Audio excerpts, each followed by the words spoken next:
Morning friends, welcome to home and heart Chronicles. আজকের এই ভিডিওটা আমি বাংলাতে করছি, কারণ আমি একজন বাঙালি, তাই ভাবলাম বাংলাতেই আজকে আপনাদের সঙ্গে শেয়ার করি। এই যে রেসিপিটা আপনি দেখছেন, এটা একদম সিম্পল একটা রেসিপি, যেটা হচ্ছে সিম, আলু আর কুমড় দিয়ে বানানো। তো সিমটাকে উড়িয়াতে সিম্বো বলে, অ্যান্ড আলু তো আমাদের নর্মাল আলুই বলে, হ্যাঁ। কুমড় কখারু বলা হয় উড়িয়াতে। আর আমি এটাতে একদম সামান্য তেলে পেঁয়াজ, পাঁচফোড়ন, লঙ্কা, টমেটো দিয়ে ভালো করে সাঁতলিয়ে নিয়েছি।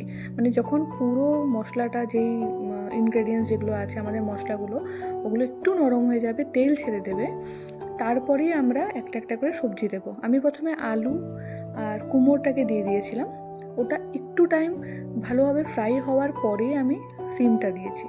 সিমটা হলো মানে আপনারা খেতে অনেক রকমভাবে করুন, কিন্তু এটাতেও ভালো লাগে। তো সিমটা দেওয়ার পরে আপনারা সবটাই ঢাকা দিয়ে কম আঁচে আস্তে আস্তে করে পুরোটা সবজিটা বানাবেন। মানে এটাকে আমি সবজি খালি বলবো না, এটা একটা ফ্রাইড ভাজার মতন, কিন্তু তার টেস্ট এনহ্যান্স করার জন্য আমি ওটার মধ্যে কিছু মশলা, যেমন মিট মশলা দিলাম, গরম মশলা দিলাম, তো আপনারা দিতে পারবেন। খুব ভালো লাগে খেতে। এটা আপনি রুটির সঙ্গেও খেতে পারবেন, আপনি এটা ভাতের সঙ্গেও খেতে পারবেন। গরম গরম খুবই ভালো লাগছিল।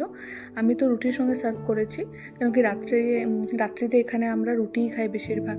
তো রুটি আর সঙ্গে এই ভাজাটা খুবই ভালো লাগছিল। একদম সিম্পল রেসিপি, কিন্তু হ্যাঁ, খুব কম মশলাতে একটা টেস্টি রেসিপি আমার মনে হলো আমি শেয়ার করলে পরে হয়তো কারো না কারো হেল্প হয়ে যাবে, কেউ হয়তো ভালোবাসতে পারে সিম খেতে, তাই শেয়ার করলাম।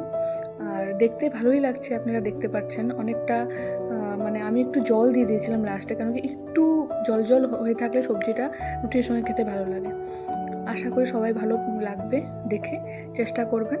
আর যদি আমার চ্যানেলটাকে আপনার পছন্দ হয় তাহলে শেয়ার করবেন, লাইক করবেন, সাবস্ক্রাইব করবেন। Thank you so much.